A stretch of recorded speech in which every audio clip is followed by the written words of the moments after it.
Today, we are going to make some grass. No, I'm not in Colorado, so it's not going to be that kind of grass. It's our techniques that are so simple and sensible, your mowers have practically built themselves.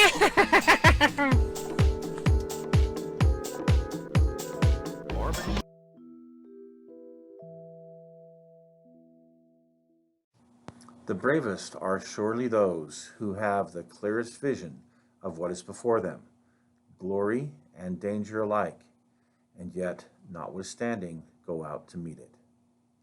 Hello, folks. It's Mad Dog Merv. Well, today I have a story to tell you, and it's a story that has to do with a family member of mine, but that's not what's important to you. What's important to you is it's about a firefighter. And he's not a modern day firefighter. He's actually a firefighter from during the World War II period of time. And what's significant about him is he died in the line of duty. However, he was never memorialized as one of those folks that died in the line of duty. And we'll get into that a little bit here in a few minutes.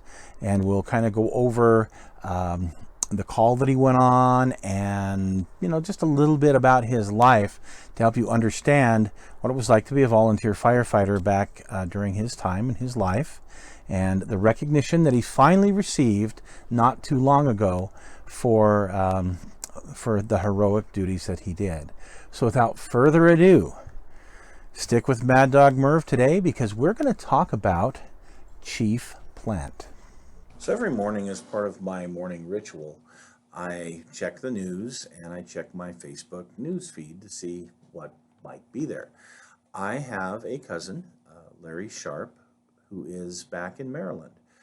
He's a former Navy captain, and he sent me an interesting article that he says, "Have you seen this from KSL?" Well, no, I haven't.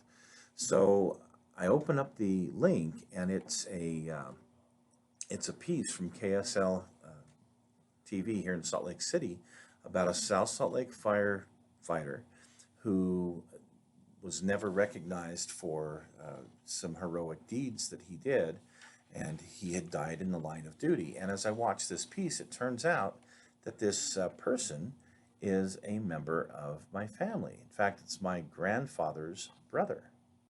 George William Plant Sr. was born on January 26, 1901, in North Salt Lake, Utah.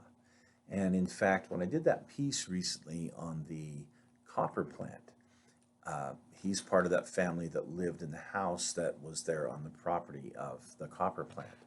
So that kind of helps put the story in a little bit more perspective for me. On December 2nd of 1943, South Salt Lake Fire Department was formed. It was an all-volunteer outfit, and George Plant was one of the original members. In 1953, South Salt Lake Fire Department was almost 10 years old. The department ran on a shoestring budget, with all the fire apparatus being used and purchased from fundraising. Apparatus repairs and maintenance was primarily done in-house with the skills and hard work of the fire department members. So here is one of those fire engines that they purchased, used from one of the other government entities. George Plant was married and had a family. They lived in South Salt Lake on Richard Street.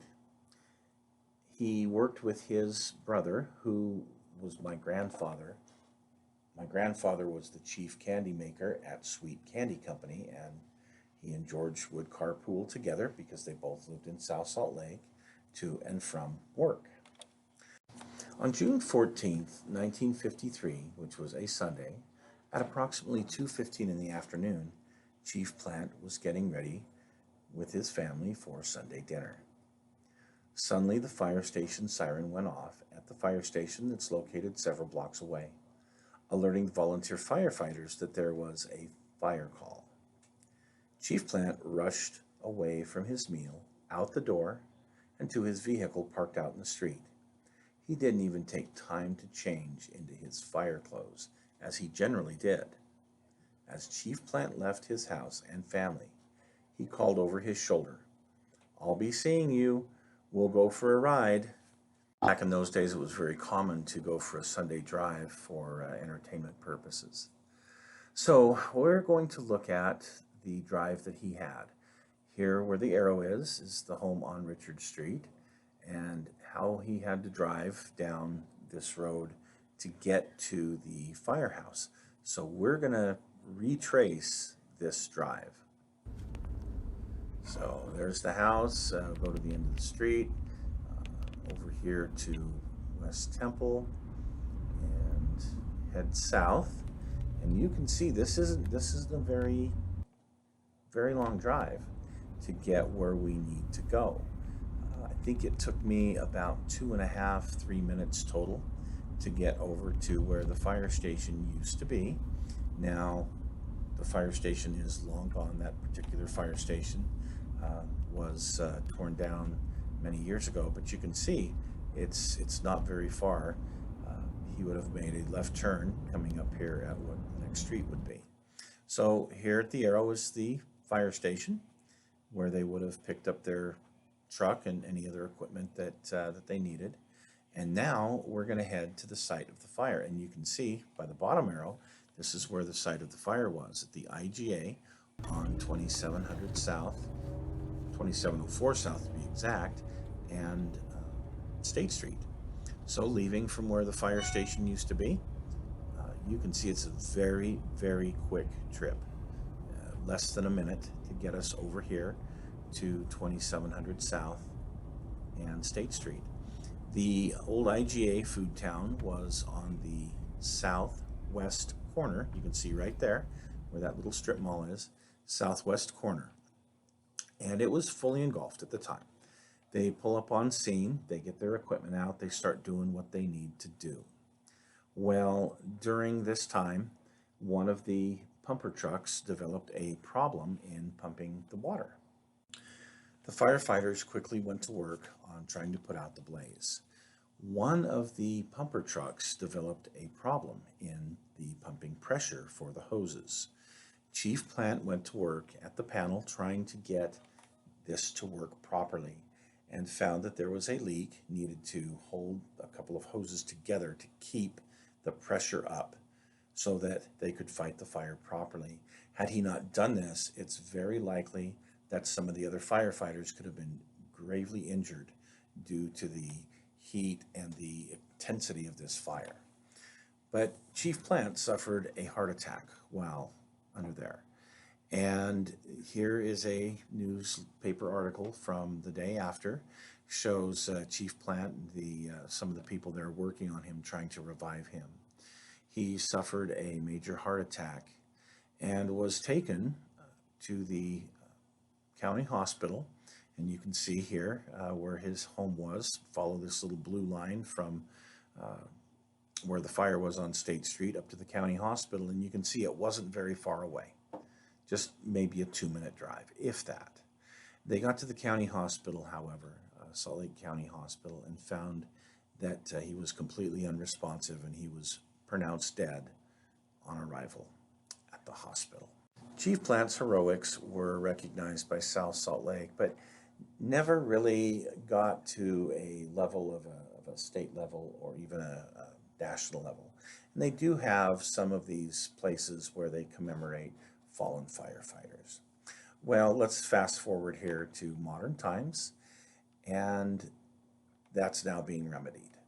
I was invited to go to the Utah State Fire Museum recently, where the South Salt Lake Fire Department was going to present a commemoration, if you will, of what Chief Plant had done. And here I am at the ceremony for that, where they were going to place a wreath and they were going to put his name on the wall of fallen firefighters here in the state of Utah. That had not been done in all of this time. His heroics had gone pretty much forgotten for many years. Here's a wreath that they did at the ceremony. This was, of course, for other fallen firefighters as well.